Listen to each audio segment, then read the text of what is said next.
Hey, I'm Pops. Shark Week, Shark Fest, Shark Mania.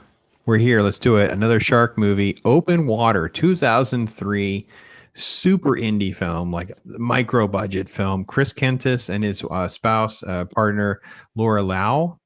They did a couple of like these micro films, and really, this one just took off for them. Open Water was like a phenomenon. They sold it for a few $1 million right out of the gate after some film festival stuff, um, and just kind of took off from there. Lionsgate just landed a big one. So, based on kind of a loosely based, should we say that loosely based, right?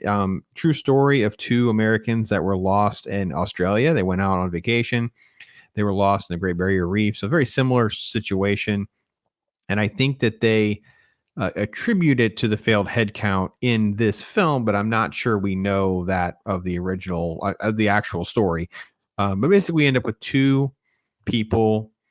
We have some, I don't want to say estranged in the marriage, but there's tension, right? Daniel and Susan definitely have some issues because she's a hard worker. And they decide to go on this big vacation. And while they're out there, they kind of get separated from the group, and then when they two members kind of get in and out of the water quickly, and that creates the head count issue. And so whenever Daniel and Susan ultimately pop up, there's no boat. They're just left at sea. The entire tension is around survival. How long can they last? And there's sharks everywhere, right?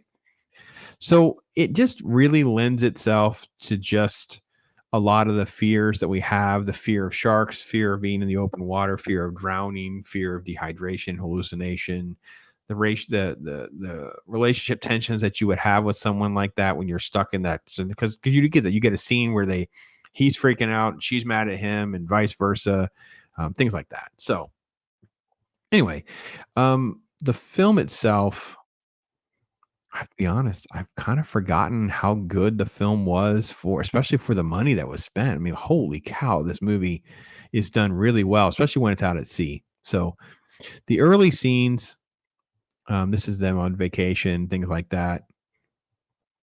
It's all right. I want to get to the shot of them before they're out at sea. Is there anything in this trailer? Oh, geez, my plan wasn't thought out very well. All of the footage in the early part in the setup of the film is the stereotypical uber low budget indie film. Close-ups of the door closing, close-ups of the tires and the keys, and all of that kind of stuff. It's stuff that you do to fill in the time, add more depth because you don't have money, right? Um, but I can say this: when they get out to sea, and they film some of this with actual sharks, like that's the way the actress talks about that shock factor. Like she just wanted the gig. Blanchard Ryan, that's her name, Blanchard Ryan.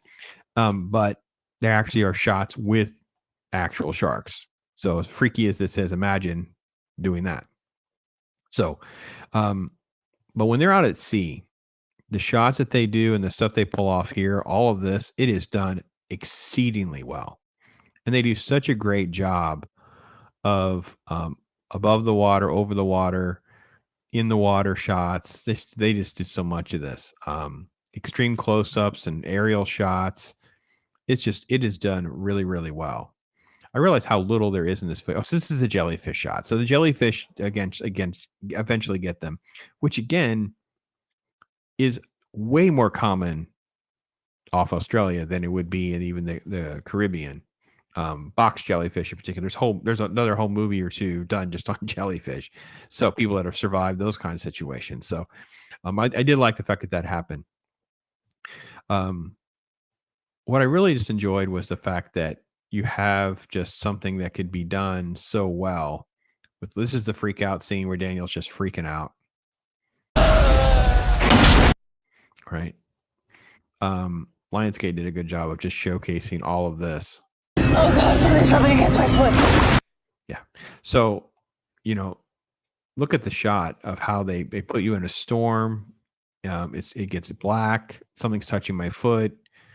They sold this, man, and delivered a fun experience. Exactly what you want. It's one of these things where it's got a word. Is it thriller or horror?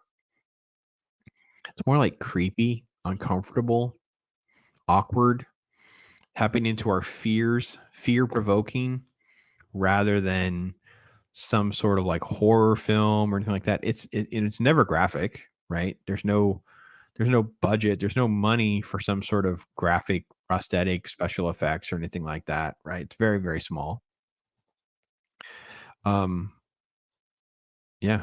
It's one of these things I thought when we do sharks we should talk about, because this is a film that doesn't get talked about. It just kind of falls off the radar screen. And I will say this too, a micro budget. I'm talking about a film that 100 grand, maybe a few hundred grand if you factor in some of the other editing elements and things like that with that. Then of course, once you get to Lionsgate, you do all their cleanup stuff, things like that.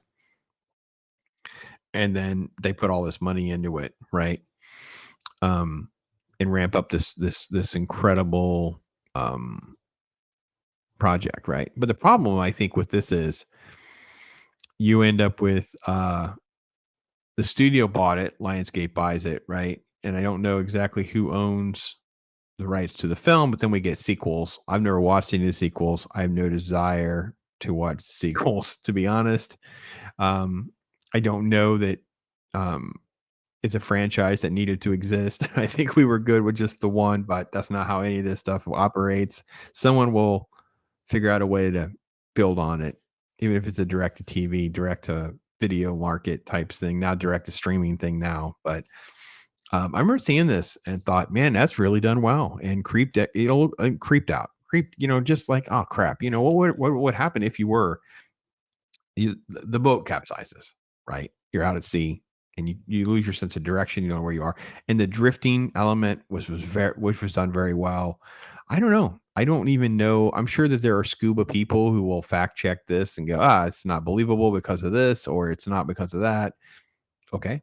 I assume there's some sort of GPS stuff that you could probably have with you as well, right? So I assume because of satellites and stuff, you would be able to have something with you that even if you were in open sea, you'd be able to know which direction certain things are, maybe coordinates. I mean, there's got to be some stuff, I think, with modern technology where this would be, I would say, less likely to have happened or would happen again. But, you go out to some vacation spot, other side of the world, who knows?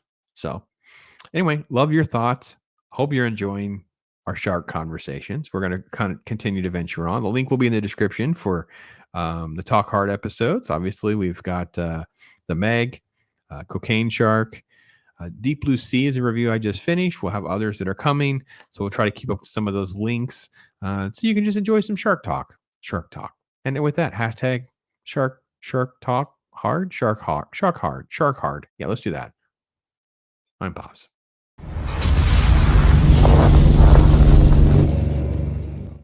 See, what we need to send him that like the hat that looks like the shark, so we can live out that image that we have for him, and he can just put that on and be like, "Listen, I have to do this."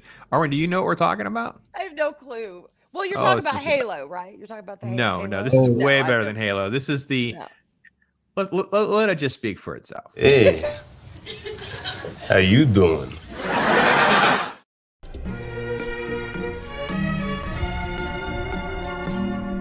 Yeah. Right?